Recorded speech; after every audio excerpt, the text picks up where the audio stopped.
Hello, this is Vicki, and I'm here today to show you how to get started on assignment 3, the photo retouching assignment. Close that. In this photo, you'll notice that there are a number of problems that can be fixed easily in Photoshop. The first step is to download the photo from our assignment page. The second step is to open it from your own computer in Photoshop. Once you're in Photoshop, you can take a look at the photo and notice that there are a number of problems that are obvious right from the start. First, the photo is very underexposed. It's dark, the whites are not bright, and there's a lot of detail that's lost in the shadows. There was dust on the camera lens that has resulted in white spots throughout the photo. And there's a timestamp in the lower left corner that detracts from the main focal point of the photo, which is the man riding the elephant. The colors are dull, and the photo overall needs a bit of sharpening and can be greatly enhanced with the tools that you already know in just the second week of Photoshop. The first thing I'm going to do to this photo is to add a levels adjustment layer. You actually did this in lesson 2 last week, so if you can't remember how to open an adjustment layer, go back and review that lesson. I'm going to go to the bottom of the Layers panel and click on the adjustment layer icon. Then I'm going to choose Levels. Once I have chosen the Levels adjustment layer, a panel pops open with my histogram. I can see from the histogram that the photo is underexposed. The graph reflects the range of light to dark pixels within the image, and I can see that there are large gaps where there are no truly light pixels and over here and a lot of dark pixels. The first thing I can do to improve this photo with a levels adjustment layer is to simply drag the small sliders underneath the graph inward towards the center until the sliders just reach the edges of the true tones that are in this photo. As I do this, you can see the immediate improvement. After I've pulled the white point and the black point sliders inwards, I can then also take the middle slider and nudge it just a little to the left or the right to get a little additional improvement in contrast and saturation. So right away we have some improvement. Now I'm going to address the dust spots that mar this photograph. I'm going to use the spot healing brush for this task.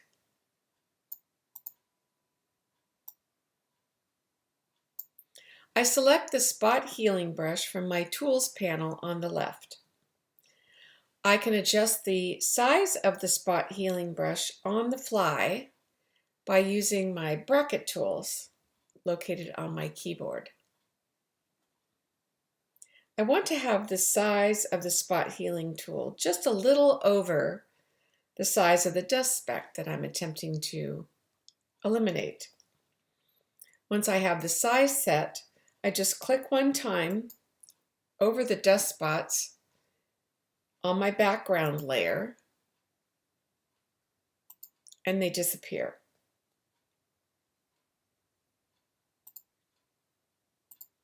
You can also zoom into the photo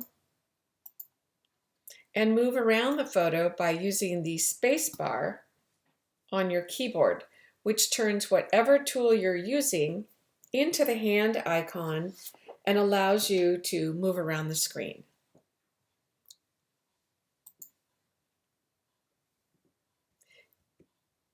Using this technique, I'm going to move around the photo looking for dust spots.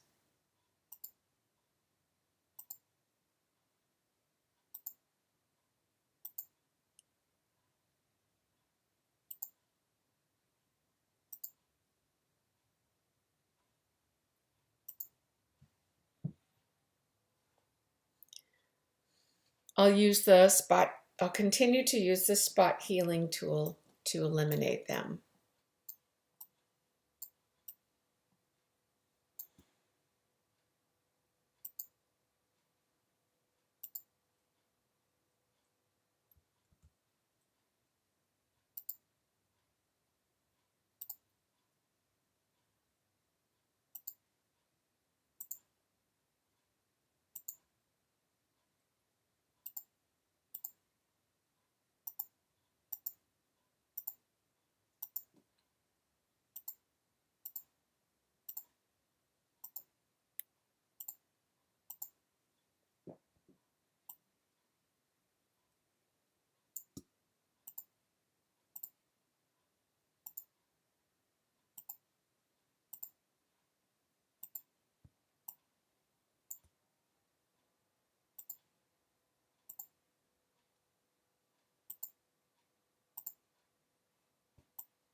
Now I'd like to address the date stamp in the lower left.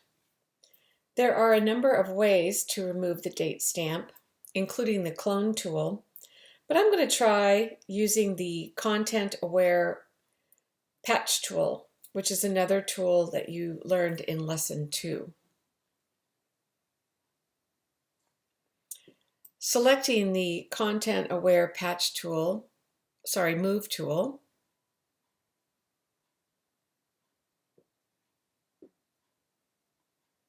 from the tool panel on the left, which is hidden under my spot healing tool and the healing brush tool, I'll then look up at my context menu and make sure that the mode is extend. I'll use my mouse to draw a selection around a good part of the stone and drag that over a portion of the timestamp. I'll hit the return key and evaluate my patch. I'll continue to do this until I have effectively removed the timestamp and extended the cobblestone path.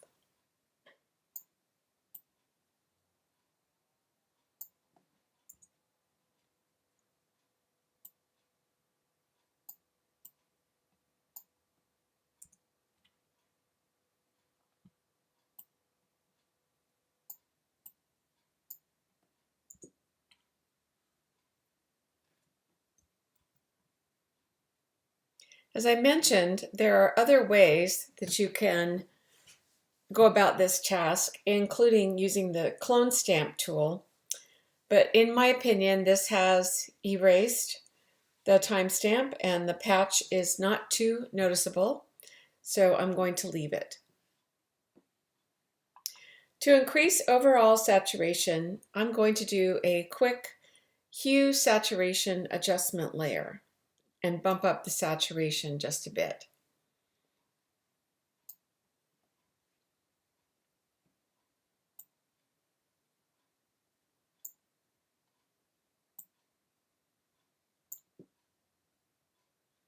I see some additional problems that I'll address using the dodge and burn tools.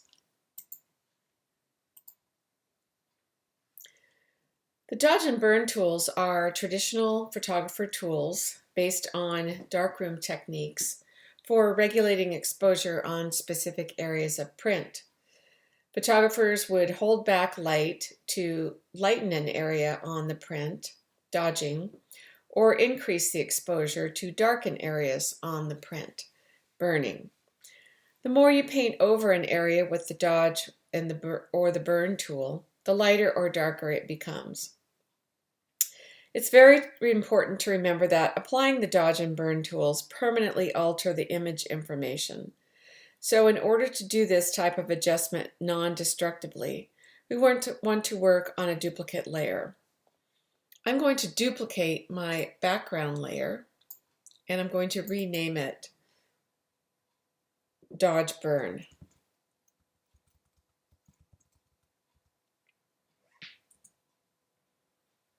My suggestion when working with these two tools is to keep the exposure low and to look for very subtle changes.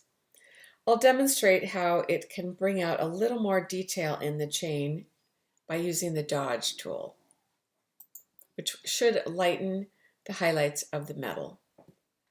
I think I'll zoom in a little bit on this area of the elephant and then choose my Dodge tool.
Finally, I'm going to use an adjustment layer to brighten up the foliage in the background.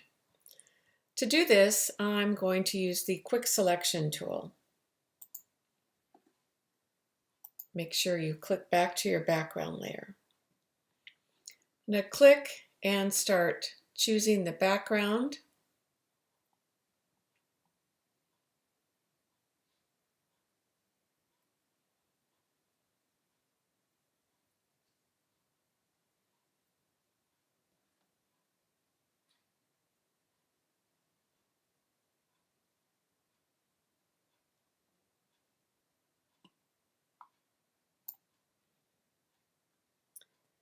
I want to get just the foliage, so if I get a little too much, I'll go back while holding down the Alt or Option key and deselect things that I really don't want.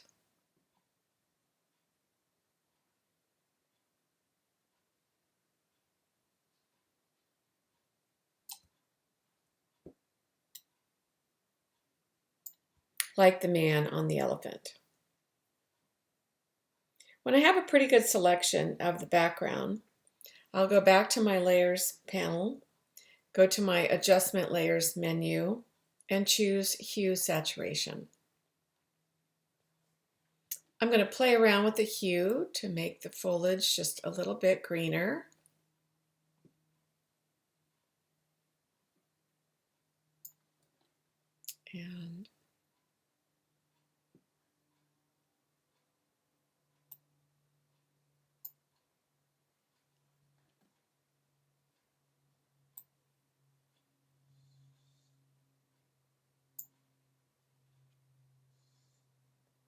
And I'm going to bump up the saturation to make it just a little bit richer.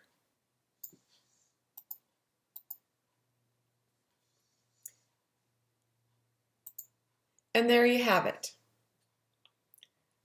Remember that retouching a photo like this is subjective. There are no recipes, so use your eyes and your own sense of what makes a good photo, and that will guide you as to how far to go in these adjustments. Remember that less is usually more. Don't be afraid to experiment with additional tools and techniques. Every photo is different.